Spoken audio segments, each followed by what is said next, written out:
ओम श्री सद्गुरु परमात्मने नमः। श्री योग वशिष्ठ महारामायण मुमुक्षु प्रकरण सर्ग 15। श्री वशिष्ठ जी बोले, हे अविचार शत्रु के नाश करता राम जी, जिस पुरुष को संतोष प्राप्त हुआ वह परम आनंदित होकर त्रिलोकी के ऐश्वर्य को तृण किनाई तुच्छ जानता है। हे राम जी, जो आनंद अमृत के पान से और त्रिलोक के राज्य से नहीं होता, वह आनंद संतोषवान को होता है। हे रामचंद्र जी, इच्छा रूपी रात्रि हृदय रूपी कमल को संकुचा देती है। जब संतोष रूपी सूर्य उदय होता है, तब इच्छा रूपी रात्रि का अभाव हो जाता है।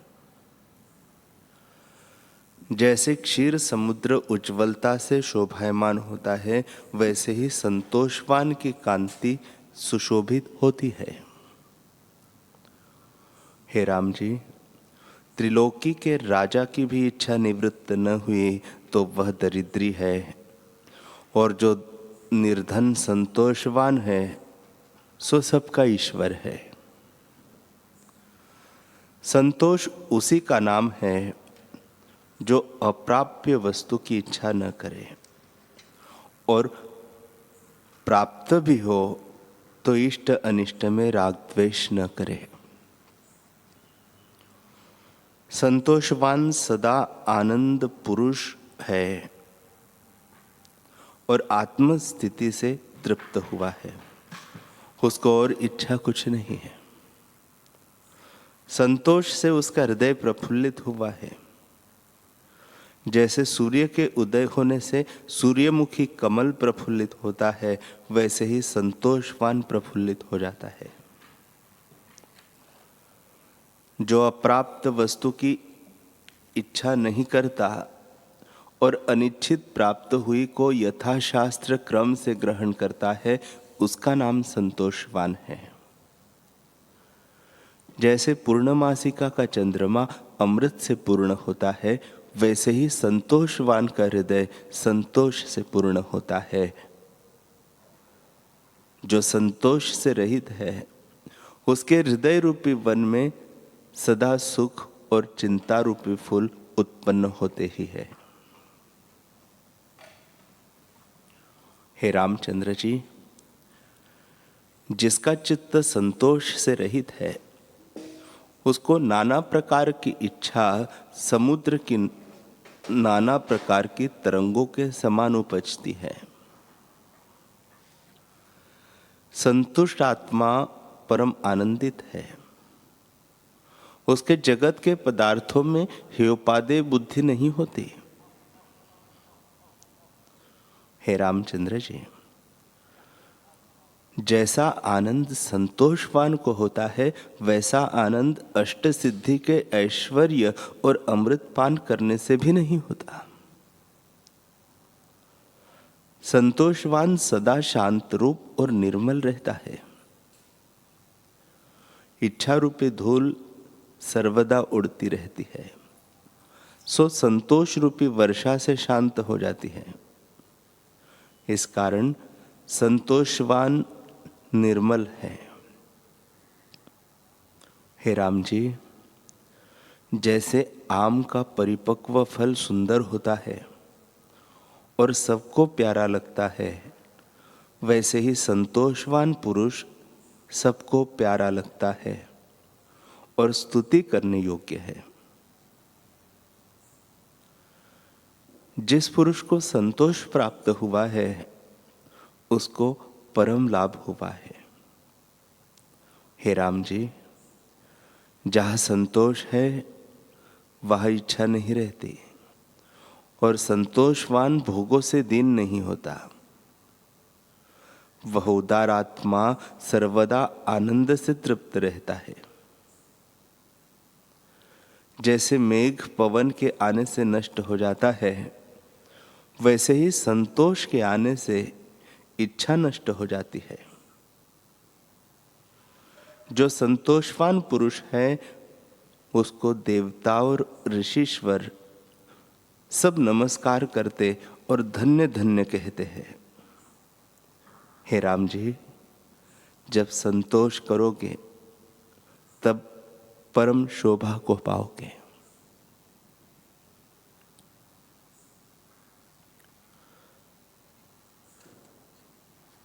श्री वशिष्ठ जी बोले, हे रामचंद्र जी,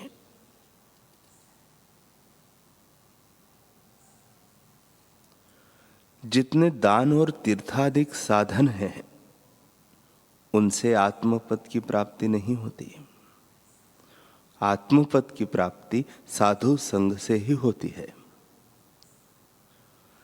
साधु संग रूपी एक वृक्ष है और उसका फल आत्मज्ञान है।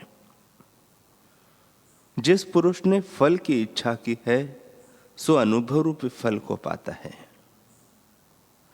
जो पुरुष आत्मानंद से रहित है सो सत्संग करके आत्मानंद से पूर्ण होता है। जो अज्ञान से मृत्यु पाता है सो संत के संग से ज्ञान पाकर अमर होता है। और जो आपदा से दुखी है सो संत के संग संपदा पाता है। आपदा रूपी कमल का नाश करने वाली सत्संग रूपी बर्फ की वर्षा है।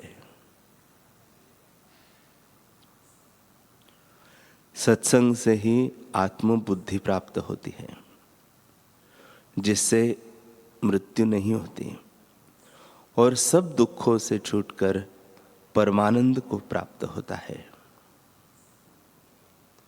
हे राम जी, संत की संगति से हृदय में ज्ञान रूपी दीपक जलता है।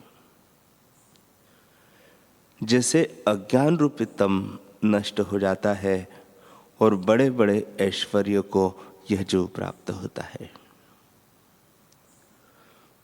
फिर उसे किसी भोग्य पदार्थ की इच्छा नहीं रहती और बोधवान होके सबसे उत्तम पद में विराजता है। जैसे कल्पवृक्ष के निकट जाने से वांछित फल की प्राप्ति होती है, वैसे ही संसार समुद्र के पार उतारने वाले संत जन है। हे रामचंद्र जी,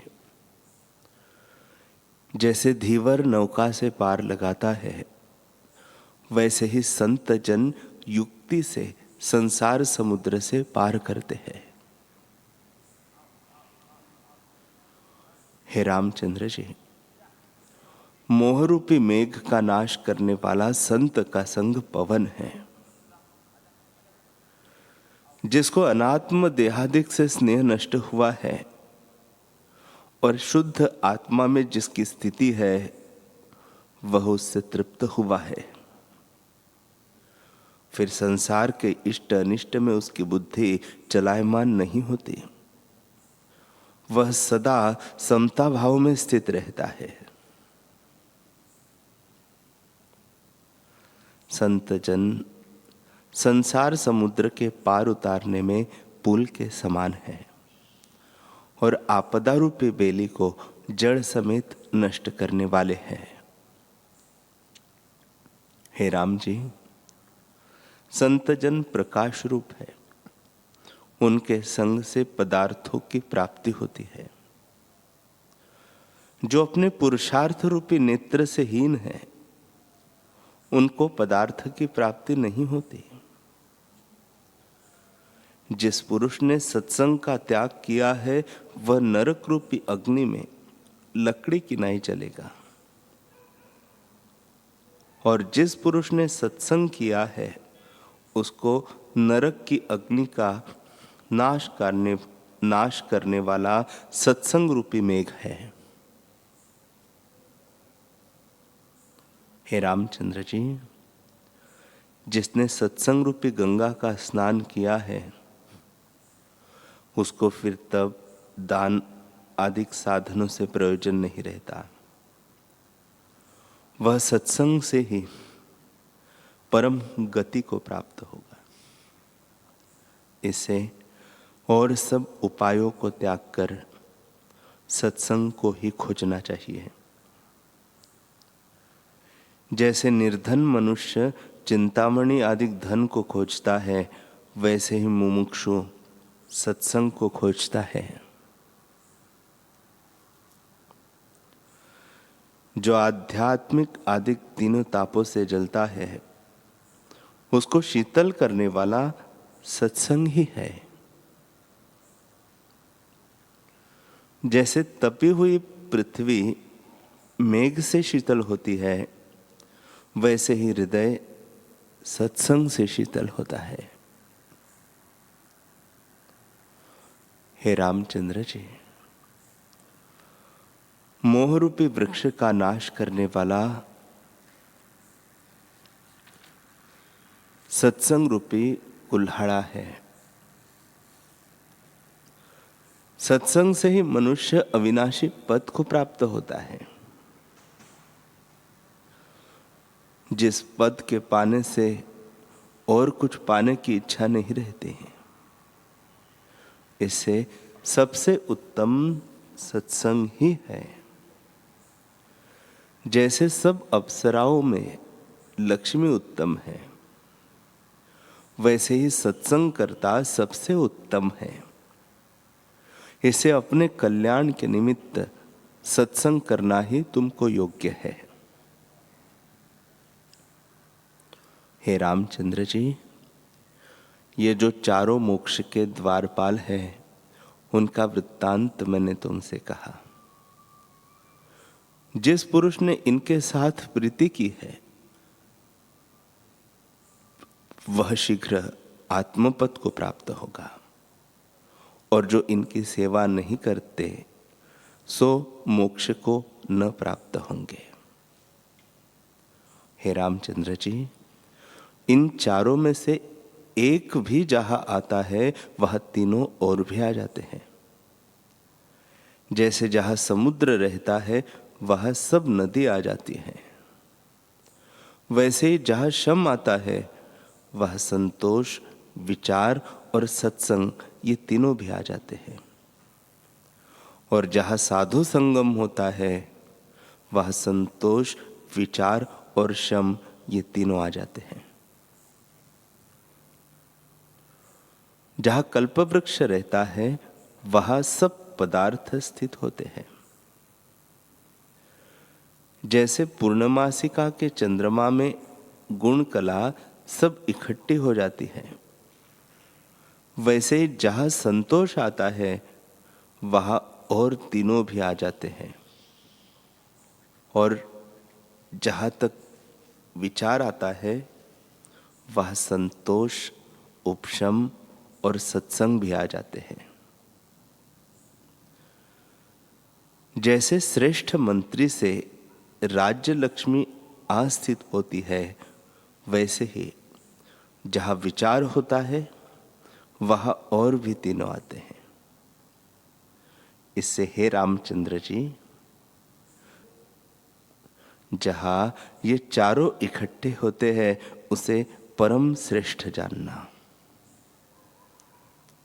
हे राघव, यदि ये चारों न हो तो एक का तो अवश्य आश्रय करना। जब एक आवेगा, तब चारों आस्थित होंगे। मोक्ष की प्राप्ति के ये चार परम साधन है, और किसी उपाय से मुक्ति न होगी। श्लोक है, संतोषः परमो लाभः, सत्संगः परम धनम, विचारः परमं ज्ञानम, शमं च परमं सुखम। हे राम जी, ये परम कल्याण करता है। जो इन चारों से संपन्न है, उसकी तो ब्रह्मादिक स्तुति करते हैं। इसे दंत को दंत लगा, इनका आश्रय करके मन को वश करो। हे रामचंद्र जी, मन रूपी हस्ती विचार रूपी अंकुश से वश होता है। मन रूपी वन में वासना रूपी नदी चलती है, उसके शुभ अशुभ दो किनारे हैं। पुरुषार्थ करना यह है कि अशुभ की ओर से मन को रोक के शुभ की ओर चलाना।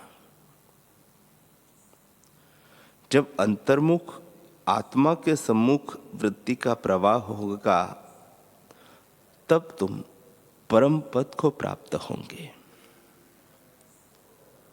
हे रामचंद्र जी, प्रथम तो पुरुषार्थ करना यह है कि अविचार रूपी ऊंचाई को दूर करें।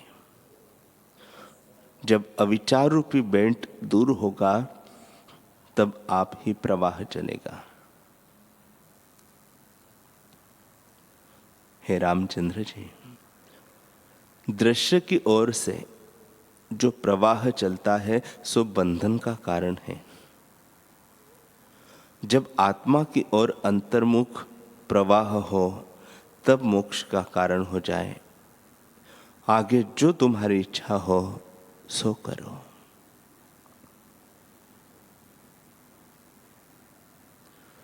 श्री वशिष्ठ जी बोले, हे रामचंद्र जी, ये मेरे वचन परम पावन है। विचारवान शुद्ध अधिकारी को यह परम बोध के कारण है। शुद्ध पात्र पुरुष इन वचनों को पाके सोहते हैं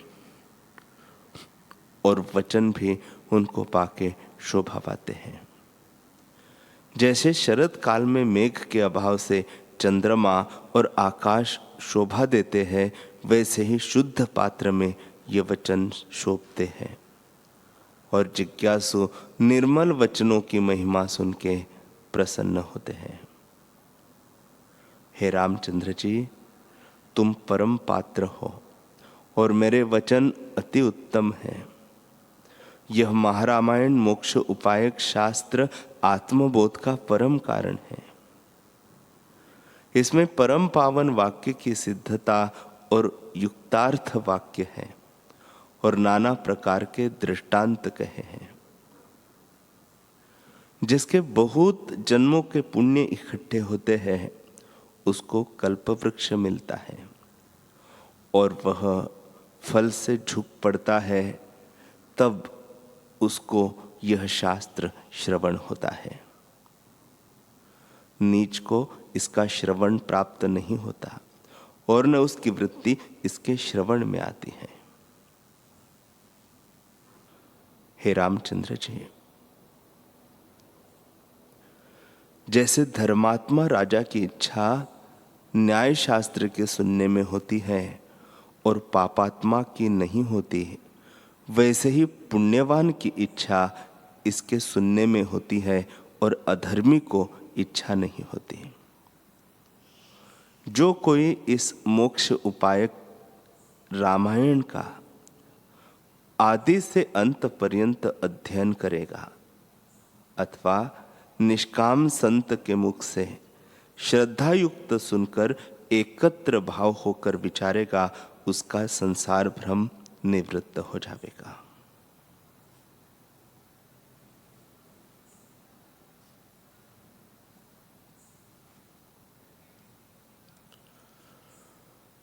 हरि ओम।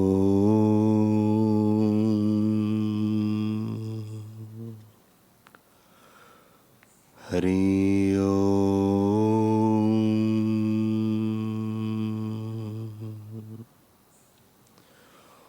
ओम सहनाववतु सहनौ भुनक्तु सह वीर्यं करवावहै तेजस्विनावधीतमस्तु मा विद्विषावहै।